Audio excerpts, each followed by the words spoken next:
I'd love to help you get vulnerable. Let's get naked.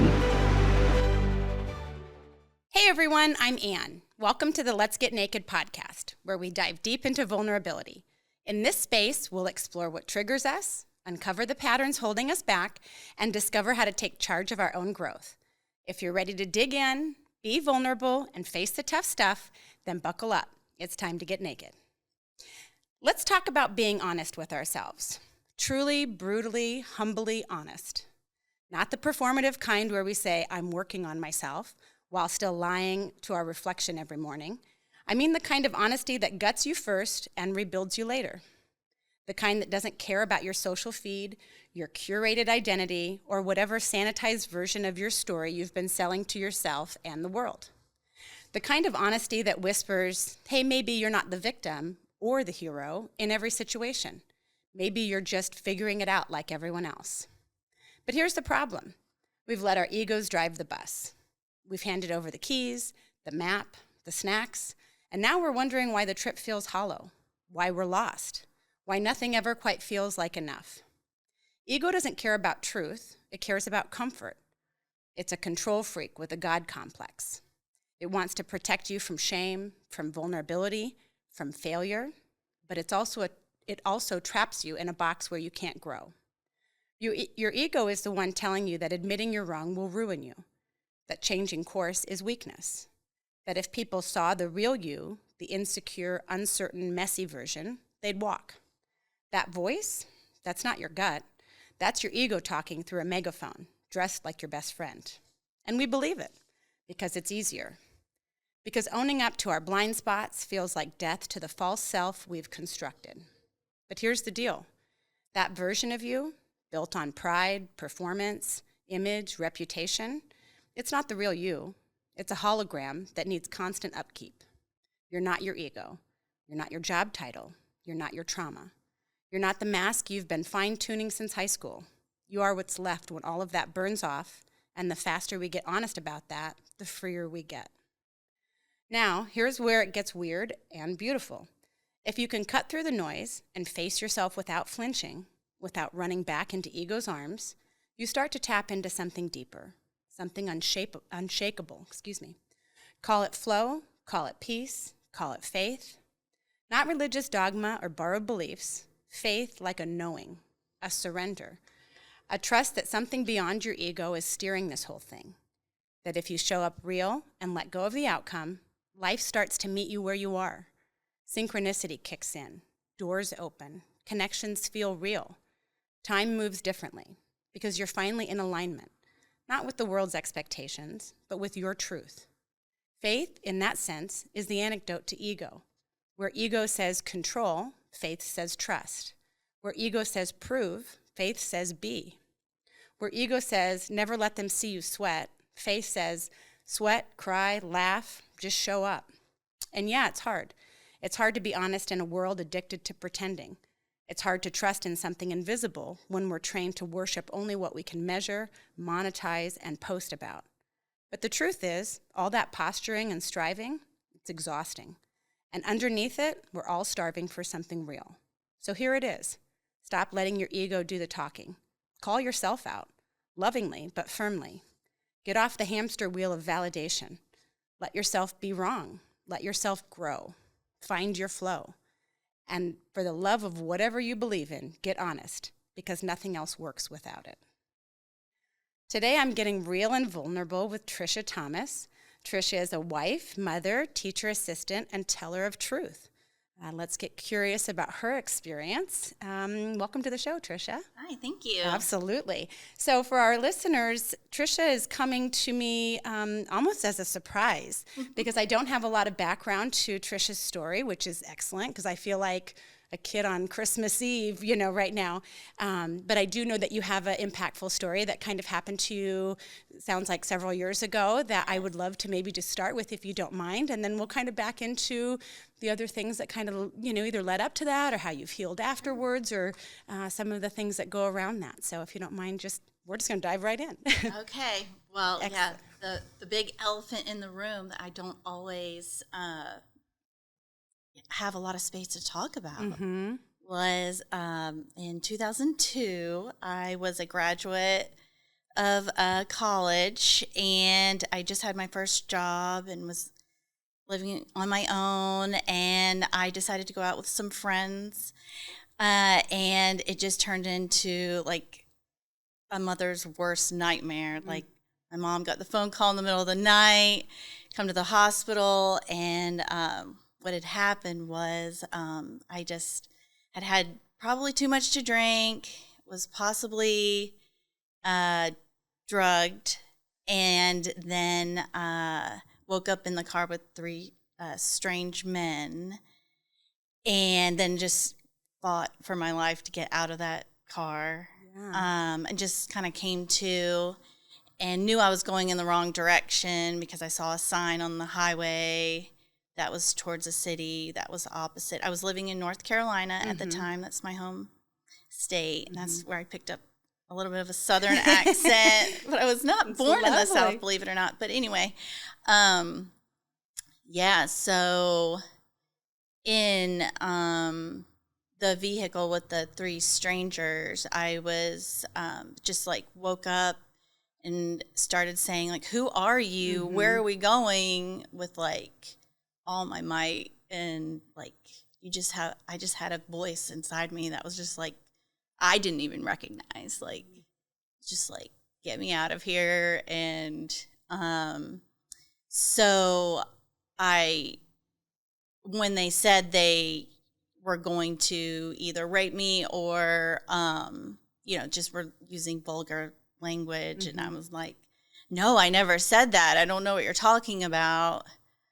I knew I had to get out of there. Yeah. And it was just like an instinct to get out. And so I tried to crash the vehicle by jumping to the front seat and trying to steer the wheel so maybe I could get the attention on the highway. I mean, so much goes through your mind so quickly. Yeah. And when that didn't work, and I got to the back seat, the man beside me hit me, and my two front teeth were knocked out when my face hit the window. And I knew that immediately because the way your tongue hits your teeth, that's immediate. So that was very traumatic in itself. How old were you when this happened? 22. Wow. Yeah.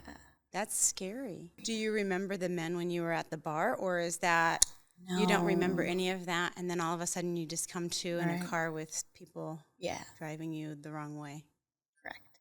Were you at the bar with friends? Yes. Okay. That is a mother's worst nightmare, just by the way. The idea of like being out and being, drugged or otherwise, Yes. and it happens all the time. I look at our young girls nowadays, and I just don't feel like when I'm older, so I just don't remember that ever being kind of a consideration for stuff. And now I think it just happens so often that it's like very scary. Yes. Very scary. Yeah, it was not on my radar. Right. You didn't even think, right? You're like going Whatsoever. out with your friends, celebrating. having a good time. We're having drinks. We're doing the thing. And then this whole thing happens. Yes. So how did you get away from that? So after my teeth were knocked out, I'm like bleeding and kind of panicking. I just immediately started saying the Lord's Prayer. It was my go-to, and I had memorized it in college, and it was from a bookmark that my mom had given me, and she thought it was important to memorize, and so I did. And I just started saying the Lord's Prayer out loud, and the men in the front were like, "Don't bring the Lord into this," and it got kind of quiet. And then the driver said to the passenger in the front seat, "Should we let her out?" So I was asking to get out. Yeah. I was like, "Let me out," Yeah. and I was trying to open the door. I mean, all the scenarios. Right. No, that's scary. So after I said the Lord's Prayer, they pulled over and let me out, and I was on a major highway. So you were able to flag somebody else down? Unfortunately, no. It was in the middle of the night, and I was I knew I had to get back, going the opposite direction. And I saw a light on the opposite side of the highway. And so I wanted to go towards the street light. And so I crossed through the highway and through there's a huge construction zone. I went over a cement median barrier, and then I'm like in mud. I remember that. I remember trudging through that, and then climbing over another cement barrier, and I was on the highway going back eastbound where I needed to go. And I heard a vehicle coming, and my idea was to flag someone down, so I threw my hands in the air and just cried out with all my being, God help me. And at that moment, I was hit by a truck that was going like 60, whatever the speed limit is, 65 miles per hour. And it was a delivery truck, and he stopped, and the whole highway was stopped at that point. That's terrible. Yeah, so I was struck by a truck as a pedestrian, and I don't remember. I just remember throwing my arms in the air and crying out to the Lord to help me. I had no idea that truck was going to hit me. I thought in my mind, because I was so disoriented, that they're like on the highway and I'm on the median. Yeah. But in fact, I was like in the road because the cement barrier was right up to the median because of the construction. Yeah. So you think you're on the side of the road, and you're actually right in the middle. I'm right in the middle of the road. I didn't know. Oh my gosh. Yeah. So I'm assuming they send an ambulance and come pick you up, and then your mom gets the absolute worst phone call ever. Yes. What happened to you from the obviously the teeth knocked out, which sounds terrible. What happened to you from the truck too? I mean, what did that look like? So I've been thinking about this, and it's just like so many people were just like orchestrated in like getting me from there to the hospital, because I was basically bleeding to death at that point. So they just had to scoop me up and put me in an ambulance and take me to the nearest hospital, which happened to be Duke University Hospital. And that was a huge blessing because they have a huge trauma unit. And so I was broken from head to toe. I had a skull fracture, scalp laceration, broken ribs. My right ulna was broken. My pelvis was shattered, and my sacrum. That was the main issue. Yeah, that was the main issue that they needed to. My lungs had a scratch, and my liver, and so I woke up in the ICU, and my dad was like, "Hey, you were hit by a truck." And I just immediately asked if I could walk again and if I could bear children, because those were the two most important things to me, my 22-year-old mind at the moment. So, yeah, that was a lot of healing from that point on. Like, it was, I remember ICU was rough. Yeah. Yeah, there's just a lot. There's a lot that goes into that. Yeah, and like they were still like, I had a huge clump of hair just like matted from the blood, and because I guess that wasn't a concern. They were more concerned about putting my pelvis back together, and I couldn't move out of the bed or anything. Sure. Like I had a pelvic fixator on, and I'm like, what is all this? And just a lot of wounds from being on the highway and being struck. Right. So,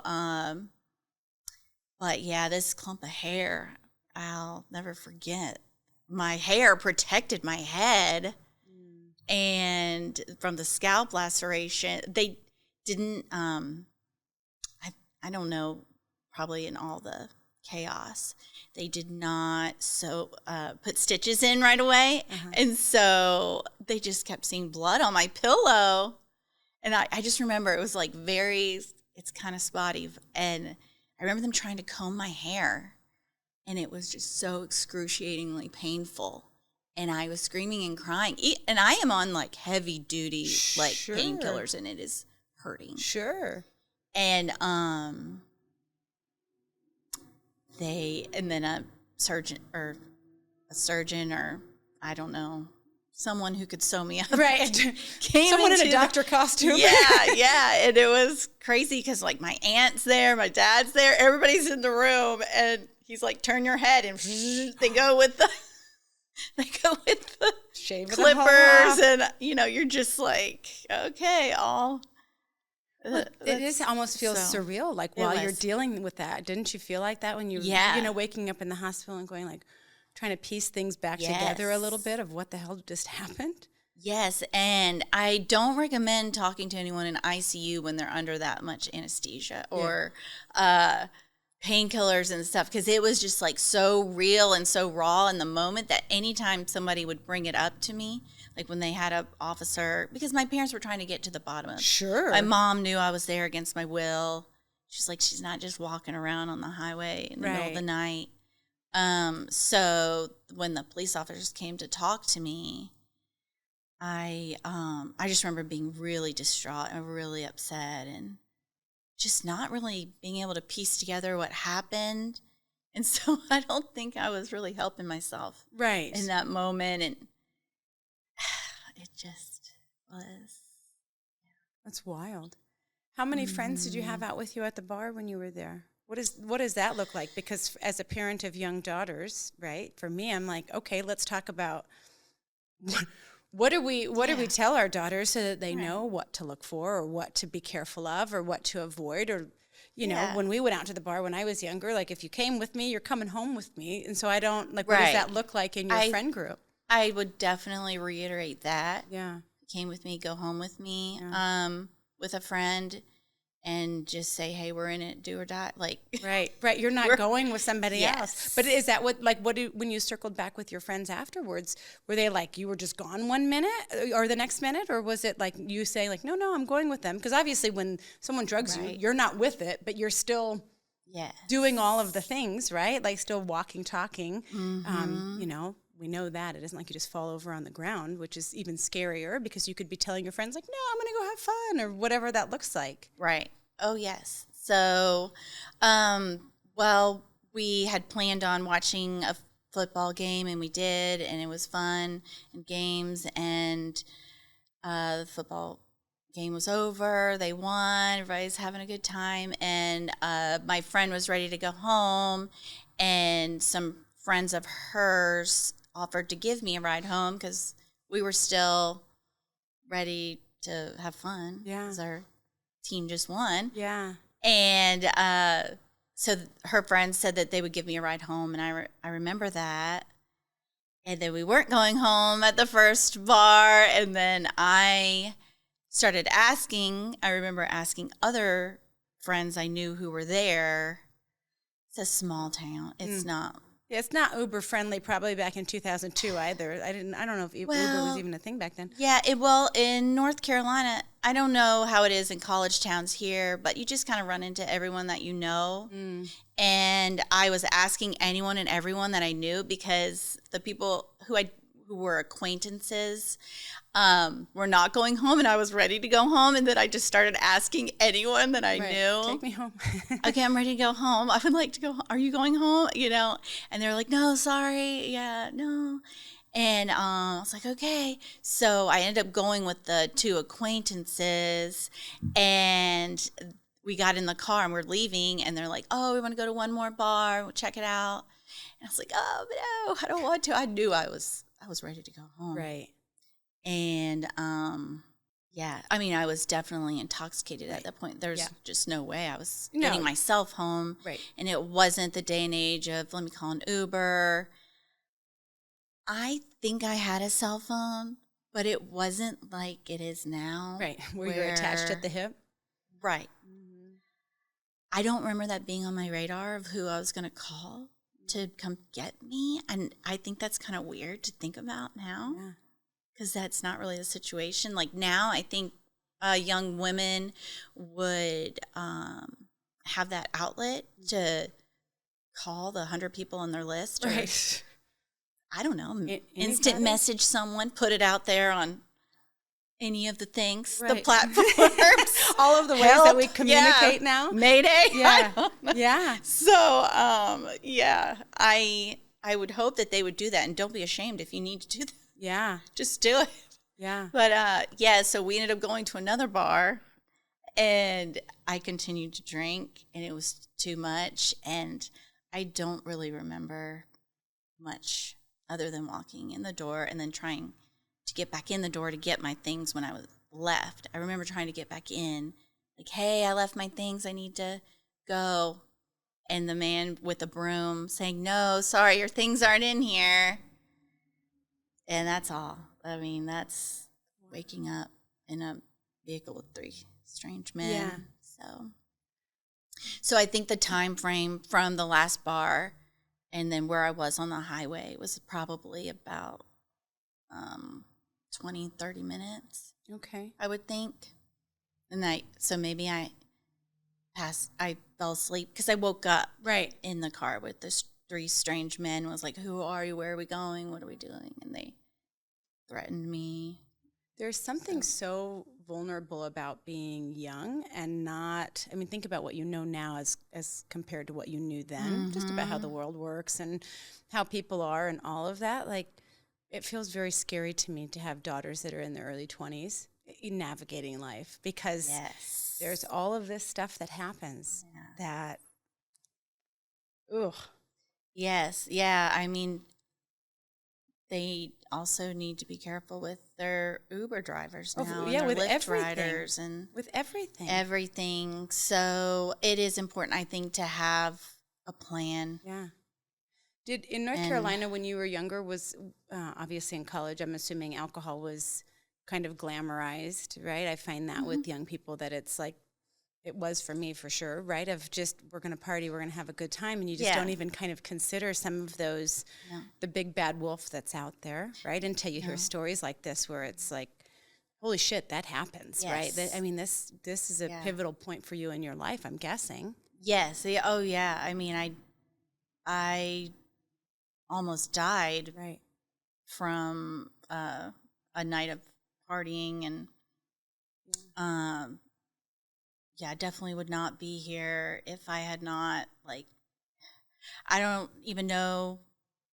I'm sure the Lord had a plan in all that, because I did cry out to him with all my being. So all my faith is like in him. When I woke up, even, it was like, Lord, you helped me. Like, I literally cried out with you, because that was the last thing that I remembered, was just crying out with all my being for God to save me. And I knew he had when I woke up, and I'm like surrounded by loved ones. And even though I didn't really know what had happened, all I wanted was the truth. And of course, I wanted to be able to know everything and anything that happened, and who these men were, and who was I with, and what, I wanted to know all that. And it wasn't happening. Right. And so I had to seek the truth in God's word and going to church, and just kind of, it was pivotal in my life. I wasn't searching for the next party anymore. Right. It Yeah. was I mean, that kind of is a big wake up call right at the. Yeah. Were you raised with faith and religion, or whatever your background in that is, or was that more of a kind of a come to Jesus a little bit event where you're like, oh shit, I did ask for help and here he is kind of thing? It was definitely a come to Jesus moment, like personally for me. Growing up, great family, mom and dad loved me. It was not a regular, we didn't attend church regularly or really talk about faith. I attended a Methodist church, I think when I was a baby, and it was like I was christened, so they like did that. Yeah. I think when my parents were younger, and that was like part of the community we were in then, when I was born. But we moved around a lot, and it was my mom worked nights as a third shift nurse, and so I think the weekends were taken up. So church wasn't a priority. Yeah. So now, as like a mother, church is a priority for my family because it just gives me so much more purpose in knowing who the Lord is, and not just aimlessly living my life, like checking off one box to the next of, get my degree, get a job, move into an apartment. Yes, those are all wonderful. Like, I was so independent and so proud of myself. And then, so it's I went through a lot of guilt, and still do in a way, because my life did change. Like, I didn't have the whole era of my career and independence. It was more like recovery from the accident, and getting stronger, and my health, and what's next for me, and what's really important. I wanted to go back so bad to like where I was, like maybe go back and get that last job I had, but it just didn't seem right. I don't know. I was in a different place. I had to move to a different city, live with my parents temporarily. They had to basically piece me back together. I was in physical therapy for a long time. How long was the physical recovery from this incident? I'd say it took at least a year to get to where I could get back out and work. And I did work as an interior designer for a little bit then, and then I was just attending church. And so, like, I felt normal. I felt good, but a lot had changed. Like, my body had changed because I was struck by a truck. I had a lot of injuries and different body composition I had to deal with. And as a young woman, that's really hard. Yeah. No, I think back to being 22, and I think, God, that's a lot on your plate to be able to deal with. Mm-hmm. What does the emotional and mental kind of healing look like for you?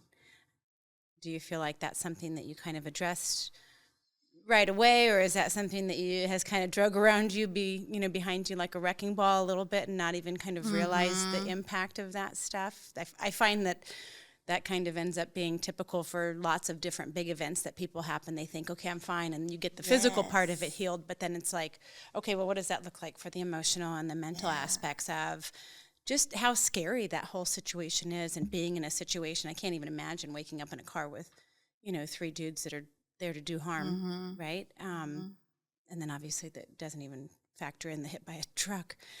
So, did you feel like you were able to kind of start healing from that on the mental and emotional side right away, or no, you drug that around behind you for a while? It was, I definitely have PTSD from it.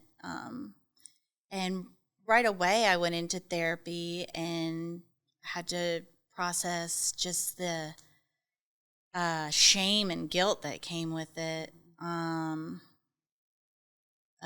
If I would have just made a few different choices there, I wouldn't be in this situation.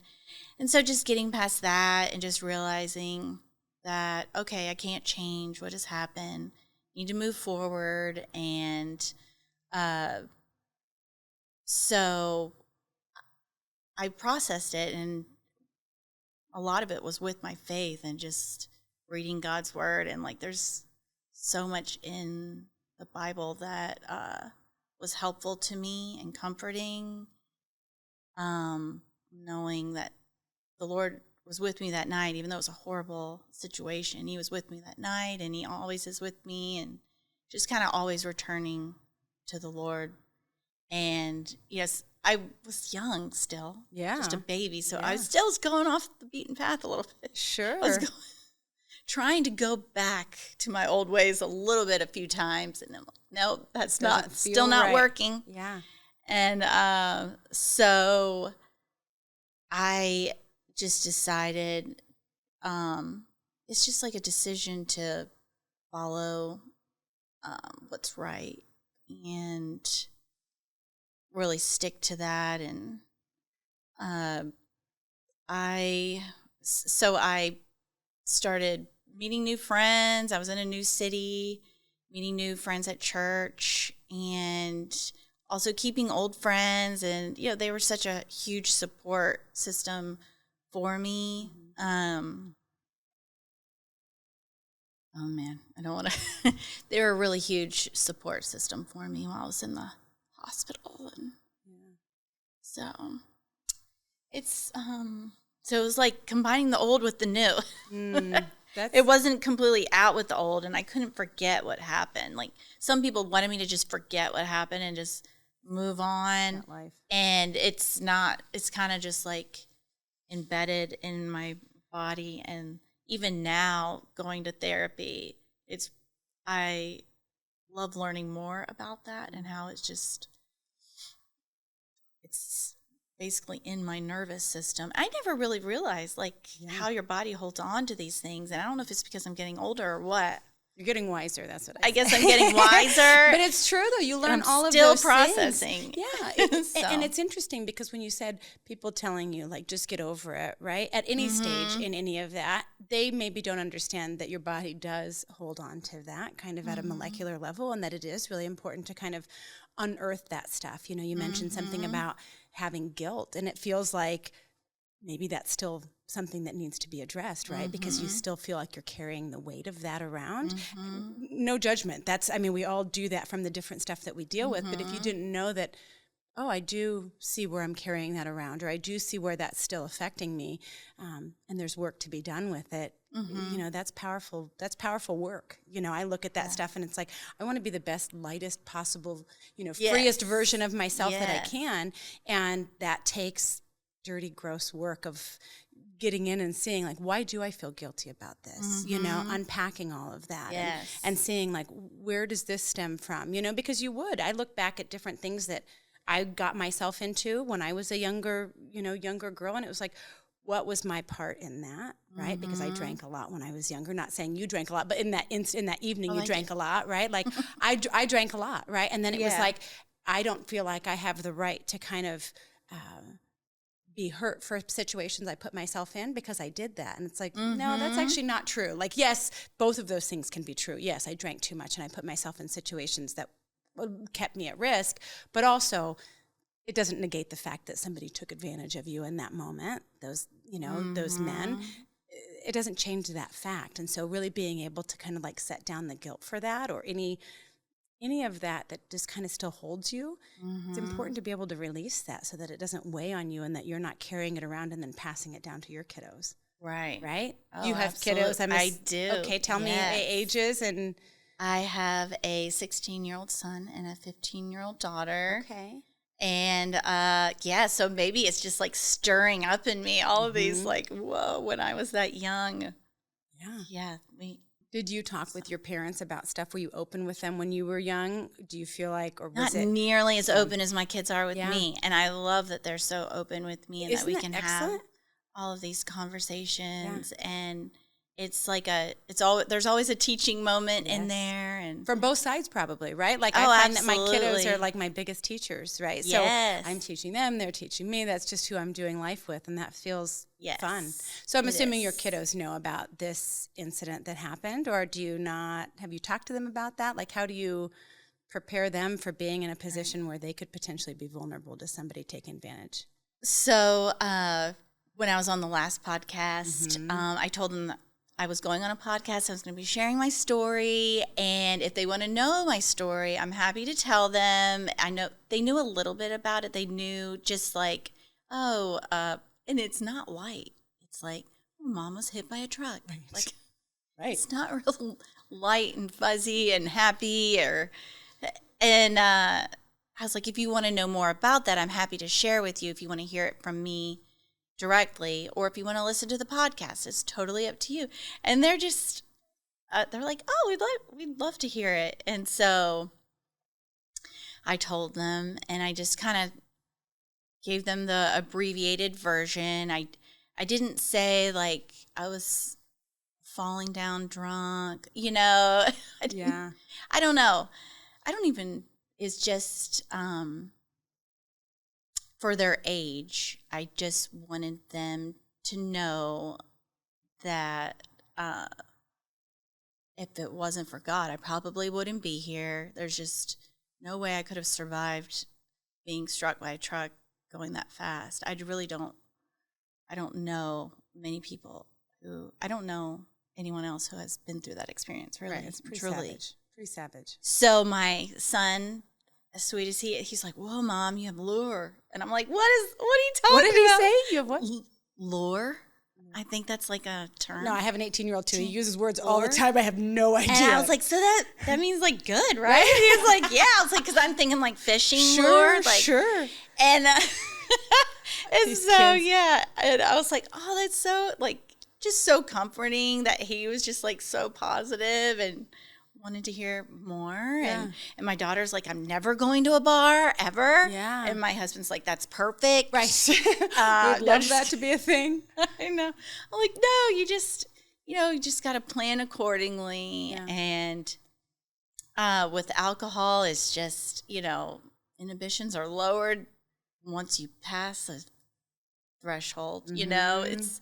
It's you just have to drink responsibly. Right? Yeah. Well, So, and being able to talk easier about said that than with done. them so that you're able to have those conversations of, here's what that looks like, Yes. I think being open with your kiddos is Mm-hmm. the most valuable thing that you can bring to it without hiding anything, including the emotions that kind of went into Mm-hmm. that. If you're able to share with your kids about, what that brought up for you, whether it was guilt or shame or the feelings of any of the stuff that kind of came out as you're processing that, even as you're processing things now that maybe you didn't realize were even under the rug that needed to be processed. I Yeah. think doing that in front of them, especially at 15 and 16, they're smart. Those 15, I mean, They they have are. a computer that they carry in their pockets that can tell them yes. anything. They Anything. don't need, right. So, they don't need us to coddle them at that age and not say the thing. So it's pretty, Right. it's pretty interesting. I have kiddos that we talk about literally everything, and nothing is off the table at my house.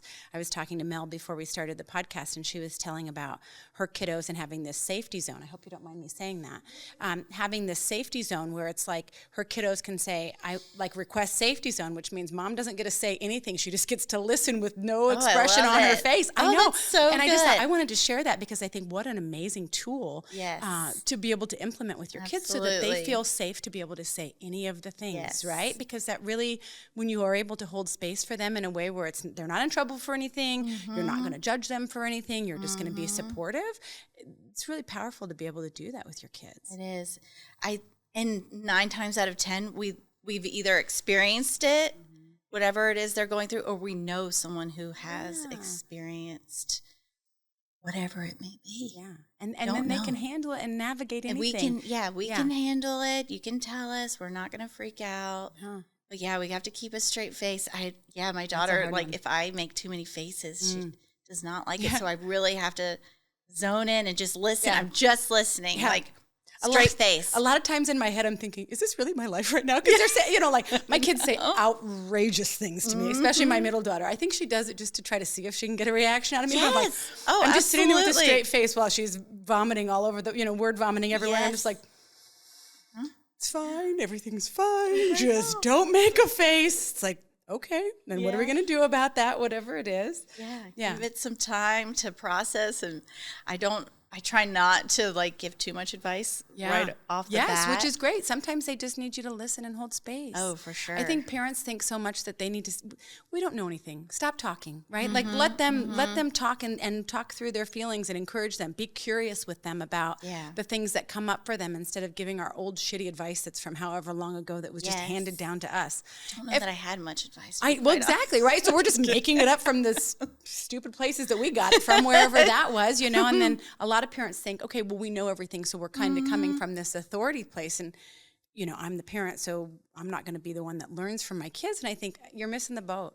If you're coming at it from that place where you're the authority figure and you're the one that's giving the advice or telling the stuff, it's like, come from a place of curiosity so that you can help them unpack how those things make them feel, and when you are willing to talk with your kids about experiences that you had, or, for me, I'm very vocal with my kiddos about, my drinking career, which ended 8 years ago, luckily, but being able to really share that with them is something where it's like, I don't sugarcoat that stuff. It was not a pretty look, for me specifically, I had lots of challenges with alcohol.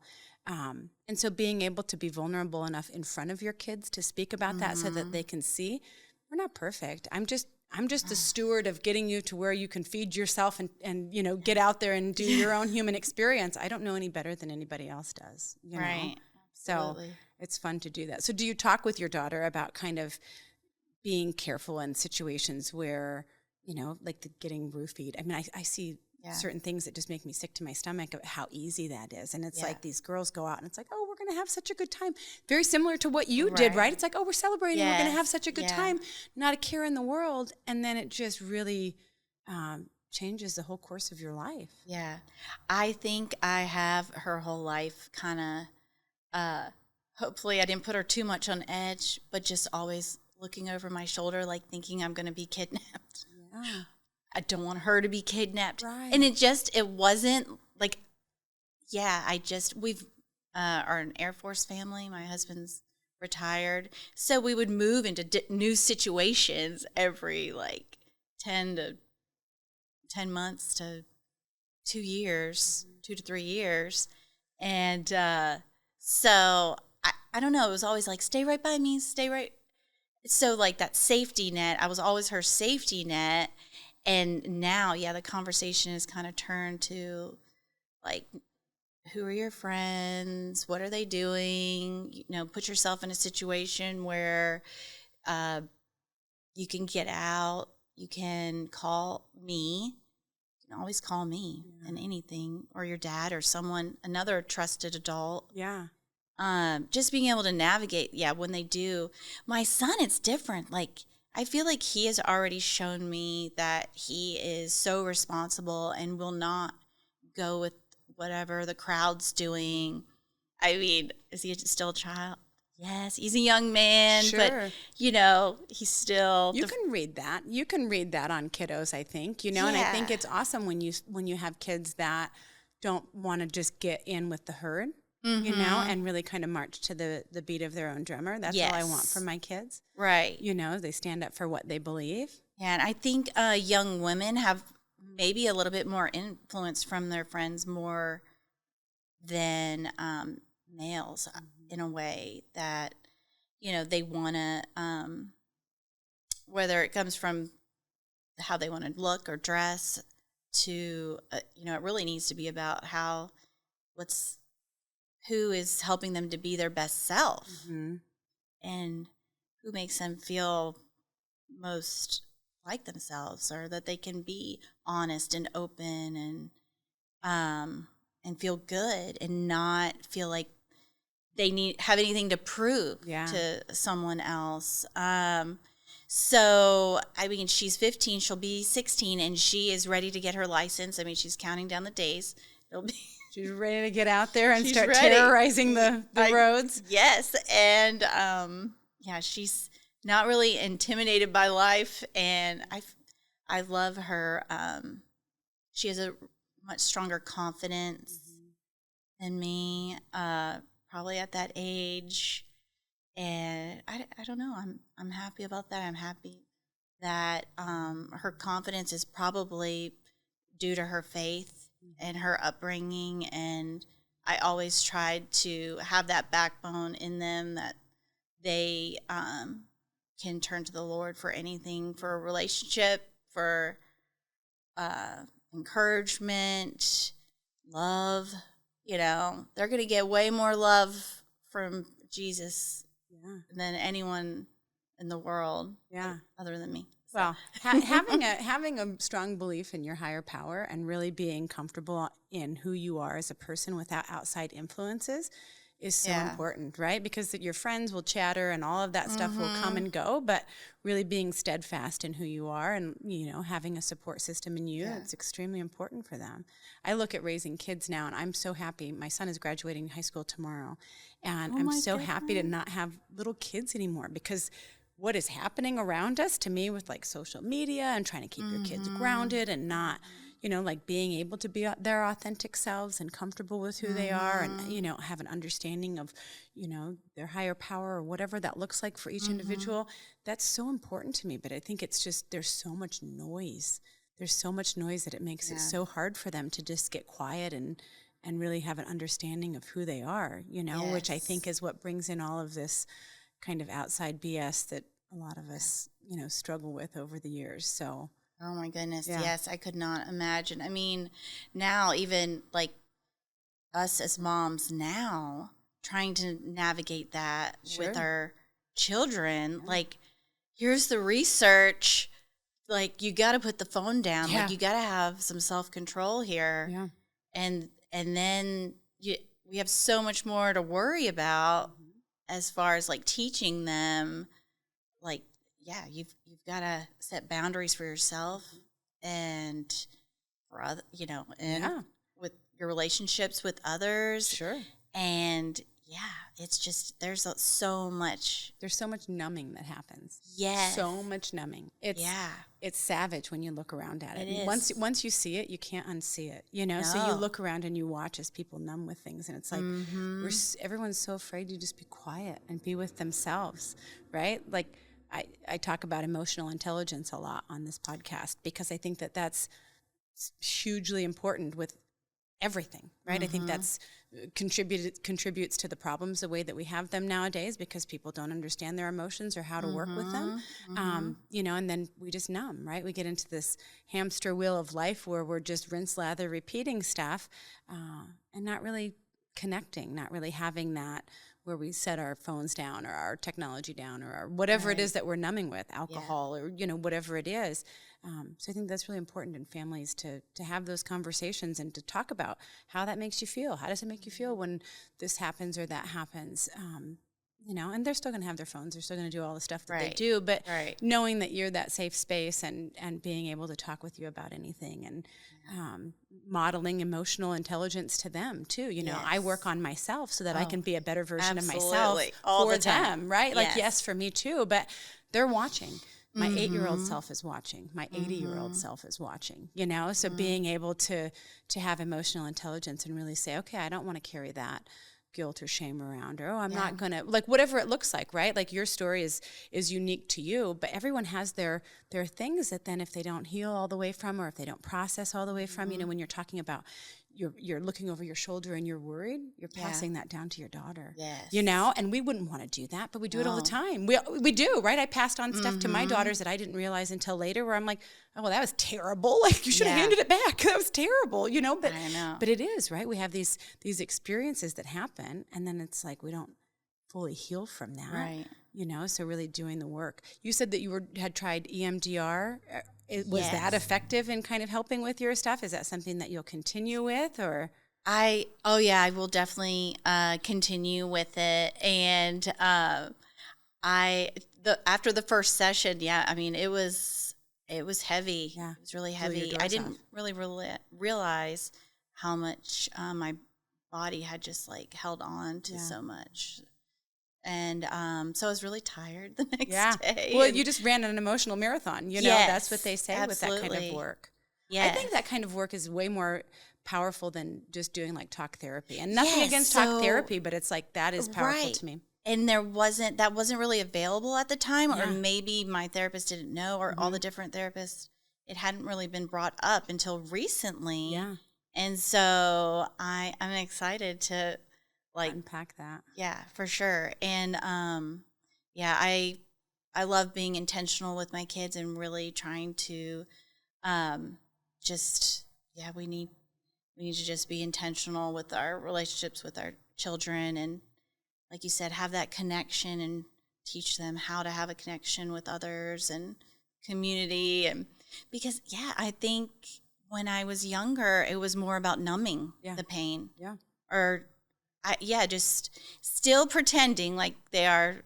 I loved your intro, just about pretending to be someone else. And now it's just like, it's not on TV, but it's on social media. But when we were younger, like maybe that was on TV. It was like Oprah with her talk. Sure.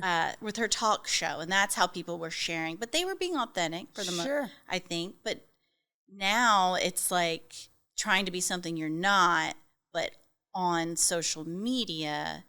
But instead, we really still need that community and to be vulnerable and open up.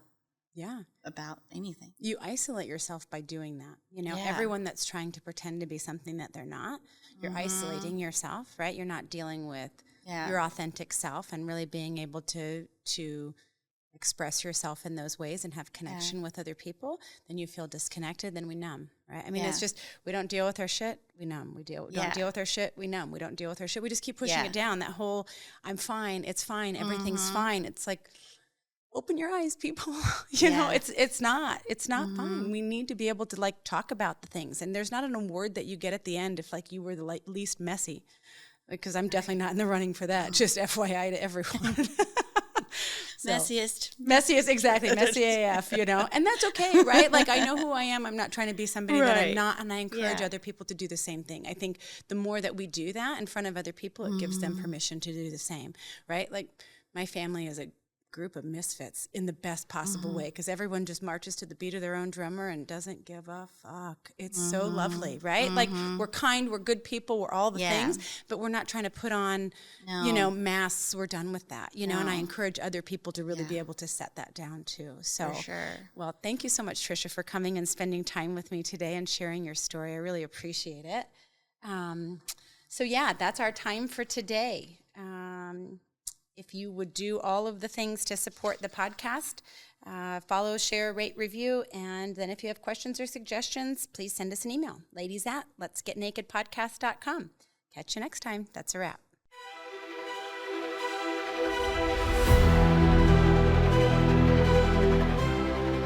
I'd love to help you get vulnerable. Let's get naked.